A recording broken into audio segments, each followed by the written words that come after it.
संस्कृति प्रतिष्ठानं सम्प्रति वार्ताः श्रूयन्तां प्रवाचिका पूर्णिमा मुत्नाळ्।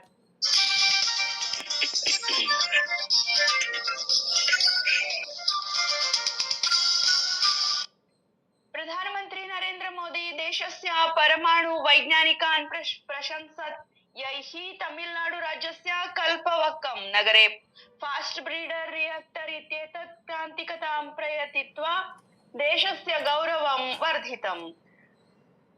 आकाशवाण्याः मन की बात इति कार्यक्रमे राष्ट्रं सम्बोधयन् श्री मोदी अवदत् यत् क्रिटिकलिटी सा स्थितिः वर्तते यस्यां कोऽपि परमाणु संयन्त्रं प्रथमवारं स्वयमेव निरन्तरं परमाणु श्रृङ्खला अभिक्रियायां सफलं भवति। एषा स्थितिः रिएक्टर यन्त्रस्य कार्यान्वयनचरणे प्रवेशस्य प्रतीकभूता विद्यते।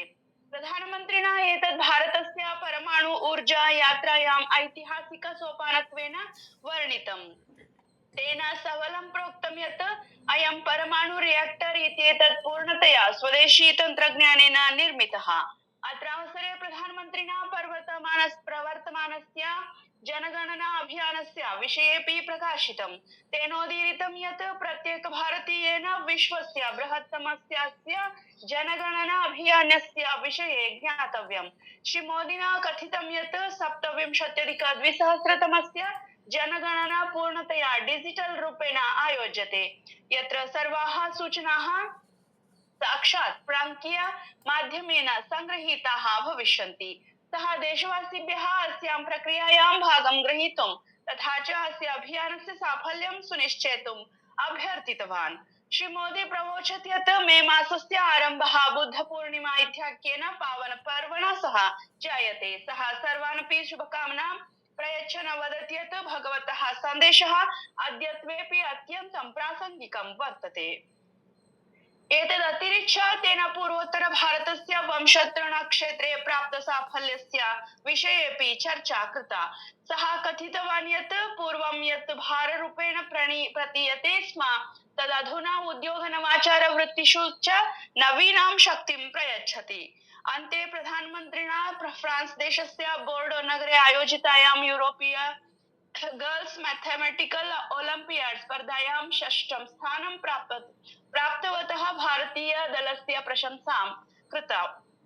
अस्मिन् प्रतिभायुक्ते दले मुम्बय्याः श्रेया मंधुरा, तिरुवनन्तपुरम् इत्याख्यस्य संजना चाको, चेन्नई नगरस्य शिवानी भरत कुमारः तथा च कोलकातायाः श्रीमयी बेरा इत्येताः सम्मिलिताः आसन्। प्रधानमन्त्रिणा अद्यारभ्य सिक्किम राज्यस्य 2-दिवसीय यात्रायां भविष्यति। मंगलवासरे प्रधानमन्त्री गंगकोट नगरस्य आर्किडेरियम इत्यत्र गमिष्यति, यत्र राज्यस्य पारिस्थितिक पुष्प परम्परां प्रदर्शयितुं विश्वस्तरीय आर्किड अनुभव केन्द्रम् अस्ति। सः पलजोर क्रीडाङ्गणे सिक्किम राज्यस्य 50तमस्य राज्यत्व उत्सवस्य समारोहे अपि भागं ग्रहीष्यति। अस्मिन् अवसरे श्री मोदी सम्पूर्णे राज्ये 4,000 कोटि रूप्यकाणां बहुविध विकास परियोजनानाम् उद्घाटनं, शिलान्यासं, लोकार्पणं च करिष्यति। पश्चिम बंगाल राज्ये विधानसभा निर्वाचनस्य द्वितीय अन्तिमचरणाय तीव्र प्रचारः अद्य समाप्स्यते। अतः प्रमुखाः राजनेतारः मतदातॄन् आकर्षितुम् अन्तिमं प्रयासं कुर्वन्ति। गुजरात राज्ये 15 नगर निगमानां 84 नगरपालिकानां तथा 200 जनपद तालुका पंचायतानां स्थानीय निकायानां च निर्वाचनाय मतदानं प्रचलति। राज्य निर्वाचन आयोगेन मतदान प्रक्रियायाः व्यवस्थित सम्पादनाय 48,000 मतदान केन्द्रेषु सुरक्षायाः व्यापक प्रबन्धाः कृताः। मतदानं ह्यः सायंकाल 6 पर्यन्तं प्राचलत्। मतगणना च एप्रिल मासस्य 28 दिनाङ्के निर्धारिता। राष्ट्रीय सुरक्षा परामर्शदः अजित डोभालः संयुक्त अरब अमीरात देशस्य राष्ट्रपतिना मोहम्मद बिन जायद अल नहयानेन सह मिलितवान्।